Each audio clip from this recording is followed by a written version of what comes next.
علی آپ میرے بستر پہ پہنچ، آپ میرے بستر پہ سو جائیے، میری جان کو خطرہ، میں جا رہا ہوں، آپ میرے بستر پہ سو جائیے۔ تو سارے شیعہ سنی مورخین نے بس ایک جملہ لکھا کہ جناب امیر المومنین علی بن ابی طالب نے کہا یا رسول اللہ، کیا میرے آپ کے بستر پہ سونے سے آپ کی جان بچ جائے گی؟ اب سمجھ میں آیا رسول خدا نے کسی اور سے کیوں نہیں کہا کہ میرے بستر پہ سو جاؤ، میری جان کو خطرہ، میرے بستر پہ سو جاؤ۔ پیغمبر جانتے کسے سلا کے جاؤں گا نیند ہی نہیں آئے گی، جان کو خطرہ ہے۔ اب جناب امیر نے یہ نہیں کہا میرا کیا بنے گا یا رسول اللہ، یہ نہیں کہا کہ میرا کیا بنے گا، بس ایک سوال کیا۔ سب شیعہ سنی علماء نے یہی لکھا یا رسول اللہ میرے آپ کے بستر پہ سونے سے آپ کی جان بچ جائے گی؟ کہا یا علی میری جان بچ جائے گی۔ تو علماء اہل سنت و شیعہ سب کہتے ہیں تاریخ اسلام میں پہلا سجدہ شکر شب ہجرت بیت رسالت میں علی ابن ابی طالب بجا لائے، فوراً سجدے میں گرے، کہا پروردگارہ تیرا شکر ہے، تو نے مجھے اس لائق بنایا، میں تیرے رسول کی جان بچا رہا۔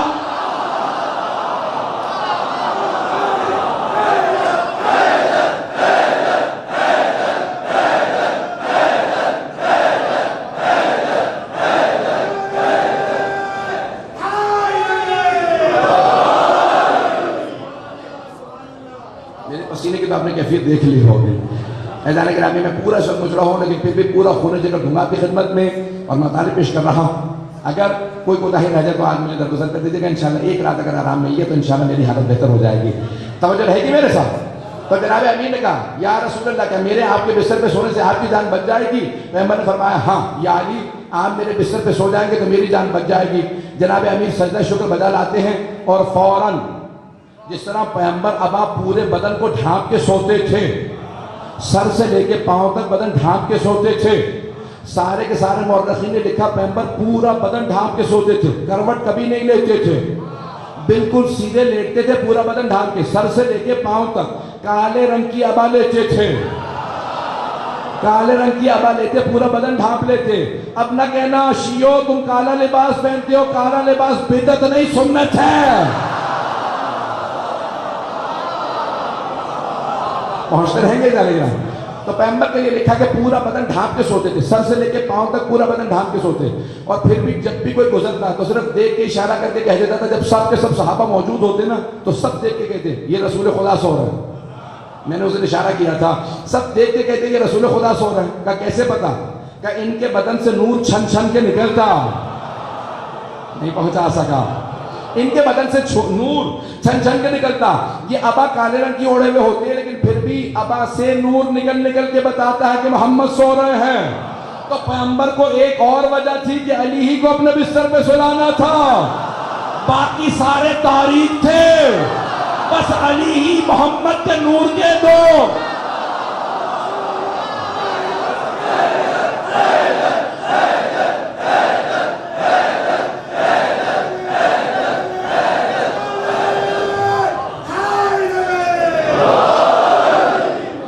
حدیث ہے نا آپ کے ذہنوں میں، انا و علی من نور واحد، میں اور علی ایک ہی نور کے دو ٹکڑے ہیں۔ تو پیغمبر نے کہا یا علی آپ میرے بستر پہ سو جائیے، بس میں یہاں پہ ایک اشارہ کروں گا، مجھے اعجاز کو پیش کرنا۔ پیغمبر نے ایک مرتبہ اپنے گھر سے قدم باہر رکھا، 40 محافظ بیٹھے تھے، ابو سفیان کے بھیجے ہوئے، ہاتھوں میں نیزے کہ ہم نے قتل کرنا، رسول خدا کے قتل کے لیے آئے ہوئے تھے۔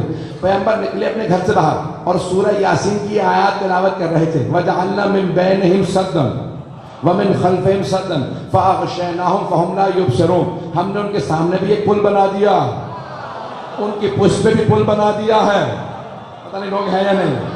وَجَعَلْنَا مِن بَيْنِهِمْ سَدًّا فَأَغْشَيْنَاهُمْ فَهُمْ لَا يُبْصِرُونَ، اور ہم نے ان کی آنکھوں کو اندھا کر دیا، انہیں کچھ نظر نہیں آتا۔ پیغمبر سے کہا بس یہ آیت پڑھیں، خاک اڑا دیجئے اور آپ گزر جائیں گے۔ عزیزان گرامی، تمام کے تمام علماء کہتے ہیں جب بھی آپ کسی مشکل میں ہو اس آیت کی تلاوت کیجئے، قرآن زندہ معجزہ ہے، اس زمانے میں بھی اس زمانے میں بھی آج بھی کام آئے گی۔ تو آیت نمبر 9 ہے سورہ یاسین کی، قرآن کا زندہ معجزہ۔ عزیزان گرامی، پیغمبر شب ہجرت گزر گئے، جناب امیر پیغمبر کے بستر پہ سو رہے ہیں۔ واقعے کو مکمل کر دوں، پیغمبر ایک مرتبہ نکلے، راستے کے اندر آپ کو معلوم ہے کہ کیا کچھ ہوا۔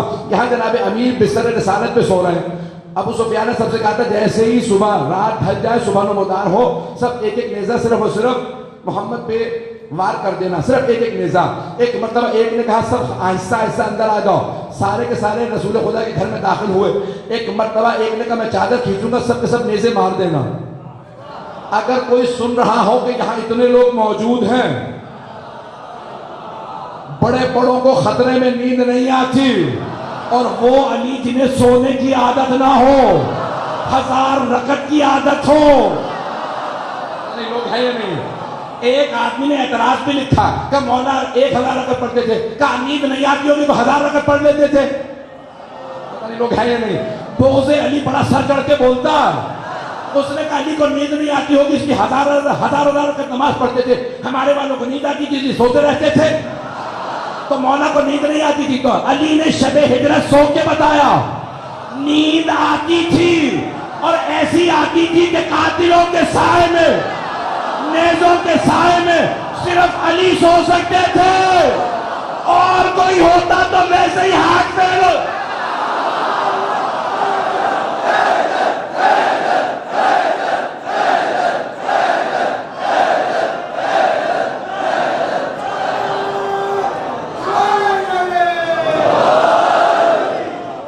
گرا تو نہیں گزر رہا کسی کو؟ مجمع ہے میرے ساتھ؟ سارے کے سارے افراد ہیں. جناب امیر پوری رات سوتے رہے، بڑے سکون سے سوتے رہے، جسے 1000 رکعت کی عادت ہو.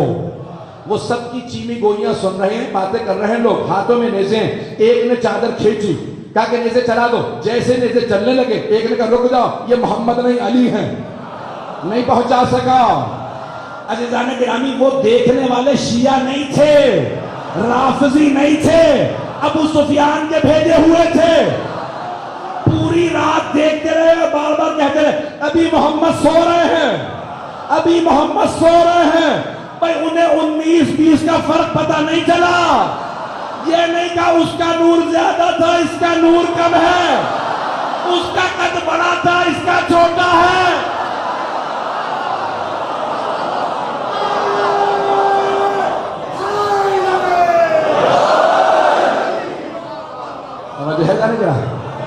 میں پورا ہونے ذکر دے رہا ہوں آپ کی خدمت میں. وہ ابو سفیان کے بھیجے میں پوری رات دیکھتے رہے اور کہتے رہے کہ محمد ابھی سو رہے ہیں. اب جیسے ہی نیزے چلنے لگے، چادر کھینچی تو ایک نے کہا رک جاؤ، یہ محمد نہیں علی ہے. ان میں سے ایک نے کہا یا علی محمد کہاں؟ میں کہتا ہوں سوائے حیدر کرار کے کوئی اتنے اطمینان سے جواب نہیں دے سکتا. ایک مرتبہ جناب امیر نے سر اٹھایا، کہا چادر واپس کرو. مولا نہتے تھے، پتہ نہیں پہنچا پا رہے ہیں. مولا نہتے تھے، نہ تلوار پاس ہے نہ نیزہ پاس ہے. ایک مرتبہ کا چادر واپس کرو، ان میں بھی ہمت نہیں تھی. میں کہتا ہوں آنکھوں ہی آنکھوں میں کہا ہوگا رہے یہ سرخ آنکھوں والا ہے، چادر دے دو. کہ چادر واپس کرو. کہ یعنی اتنا تو بتا دو محمد کہاں ہے؟ کہ کیا میرے پاس امانت رکھوا کے گئے تھے؟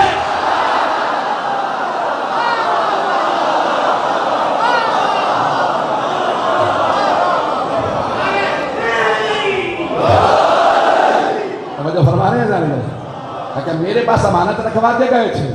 ایک مرتبہ ان سب کو پتا تھا یہ علی ہیں. چادر دی جناب امیر دوبارہ. کیوں؟ اللہ کا حکم یہی تھا کہ یا علی آپ کو سونا ہے. فوراً دوبارہ اسی بستر پہ ہیں. اب رسول خدا ایک بات کہہ گئے تھے، اعجاز قرآن پیش کر رہا ہوں کہ اعجاز قرآن صامت میں بھی ہونا چاہیے، ناطق میں بھی ہونا چاہیے. تو پیغمبر اسلام نے کہا یا علی آپ بعد میں آ جائیے گا، میری جو لوگوں نے امانات میرے پاس رکھوائی ہے نا، پورا کا پورا گھر بھرا ہوا امانات سے، وہ لوٹا کے آئیے گا. خدا کی قسم، مصطفیٰ کی قسم، مرتضیٰ کی قسم، قرآن ناطق کی قسم، مولا کے شب ہجرت بستر رسالت پہ سونے کی قسم. مولا نے نہیں کہا یا رسول اللہ پورا گھر بھرا ہوا ہے، بتا تو دیں کون سی امانت کس کی ہے.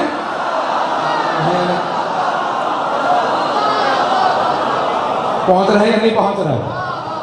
یہ نہیں کہا کہ مجھے بتا دو دیں کون سی امانت کس کی ہے. کہا یا رسول اللہ جو امانات آپ نے لی تھی وہ امانات لوٹا دوں گا.